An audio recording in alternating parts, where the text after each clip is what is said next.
26 years into Nigeria's fourth republic, the question is no longer whether democracy has survived, but whether it is delivering. From elections to institutions, from federal power to everyday governance, Nigerians continue to debate what works, what limps along, and what has failed outright. Today in Abuja, that national self-examination took center stage at the Daily Trust Dialogue with the theme, Nigeria's Fourth Republic, what is working and what is not. It brought together policymakers, thinkers and power brokers to confront hard truths about accountability, leadership and the widening gap between democratic promise and lived reality. So as this country edges closer to another election cycle, after more than 2 decades of civilian rule, are we fixing the system or merely managing its shortcomings? And this is the point in the program that I introduce our guest analyst, who is here to give his perspective on nearly everything we've covered on the program and beyond. And today I'm joined in the studio by the political and current affairs commentator and professor of communications at Baze University in Abuja, Professor Abiodun Adeniyi, who bestrides the table, let me put it that way, and the chair. Well, thank you very much. Good to see you. Thank you. Before we get into the bigger issue of democracy, let's talk about Rivers State, because it's always good to get your assessment of what is going on there. I think we said the other day that the problem in Rivers is becoming like a bad coin, and it is one too many. But it does appear to me that institutions are also getting wary, even if individuals, have expressed some kind of exasperation in time past.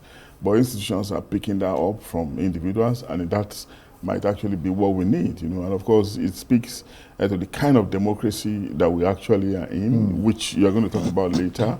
We often commend the fact that we celebrate longevity. That's fine. This is the longest stretch we have had since independence, and of course we've done about 7 elections. Next year will be the 8th. Yeah, in terms apart from longevity, what it raises questions about the quality of those but there's a problem and how free and fair they are. Absolutely. Yeah. There's a problem with quality. There's a problem with the character of the democracy we operate, and it has to do again, perhaps to some extent, with maybe our attitude towards it. Still a lot of limitations that we often identify, and we seem to be making progress too slowly. Well, I'm going to come to that democracy thing in a minute, but just very quickly on Rivers State, politically and legally, does this decision by the chief judge refusing to, as it were, go forward with the impeachment process, does it protect Governor Fubara or merely delay the inevitable? I think it is both, really. And I had the political editor's analysis earlier on. My sense is that institutions, as represented in the judiciary, which is one of the trinity actually, are also maybe they want to start living up to expectations and not allowing the whims and caprices, not pandering to the wishes, of individuals or groups, as the case could be. Maybe they just want to be very principled. And with the case of Rivers, I think maybe the chief judge deserves some commendation to some extent, because of a level of courage, considering the dominance that we have registered in the past, dominance of individuals in the determination of who gets what. And when you say dominance of individuals, let me ask you this very briefly so we can move on to the next topic. We're running out of time. Where does all this leave Nyesom Wike, who's seen as the dominant person in Rivers State and perhaps a spoiler in Rivers Somehow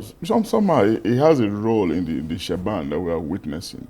And and from the way he operates, I'm not sure he's going to rest on his oars, for now, except there's, like I used the word the other day, consequential within in, perhaps from the part of the president. And I'm not sure the president has sat him down well enough, and maybe all the interest groups, apart from Wike, for that matter, I'm not sure he has been assertive enough in intervening in the snowballing crisis in Rivers. Because well, maybe this is the beginning. Maybe it could be, right. But maybe we shouldn't say the president's hand is in the decision of the judiciary. We can't say that for sure. Yeah, we can't say, but of course, we want to believe that the judiciary is independent. Right. But there may well be a political element somewhere. We can't rule that out floating anyway. around. Yes, right. Yeah.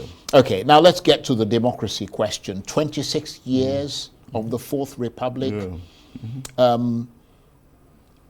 Given that, I mean, you're somebody who's assessed this country very, very well. Thank you, Charles. In today's Nigeria, I mean, you're talking about the judiciary, people talk about INEC. Do institutions still matter, or has power shifted decisively to strong individuals? No, I think the bane of our democracy is that the institutions are still very weak. Individuals are still very powerful over the institutions. And if we have to strengthen our democracy, if the character and quality that you and I referred to earlier, has to be developed, we have to be mindful of growing the institutions, because institutions are the mainstay of any democratic experiment. And ours is a weak democracy because it is not ingenious to us. It is a parroted democracy. And unfortunately, we're not aping and idolizing the entity that we parroted it from. If we want to tweak it, it will be fine. And of course, people have spoken severally around the need to tweak it a little bit.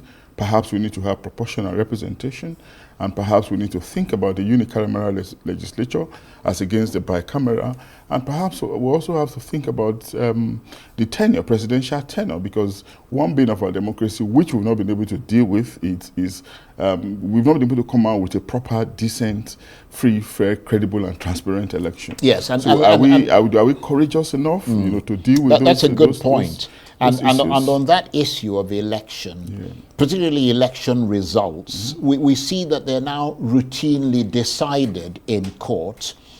I mean, can Nigerians still believe that their votes count at all? I mean, every time elections come around, you see, opposition making, talking about this and that, the ruling party. I mean, yeah, it just speaks to the character, because if we do believe that the vote counts, if we believe that election is about being altruistic, or about service to the people, it's about being altruistic, leaving a legacy, then we'll also be somewhat circumspect about the outcomes of election and the attitude we put towards the electionary process. Yaga Africa did a report, I think they launched it today, and they said, they did a survey, and in the survey, 77% of Nigerians, surveyed, said they are ready to vote again next year.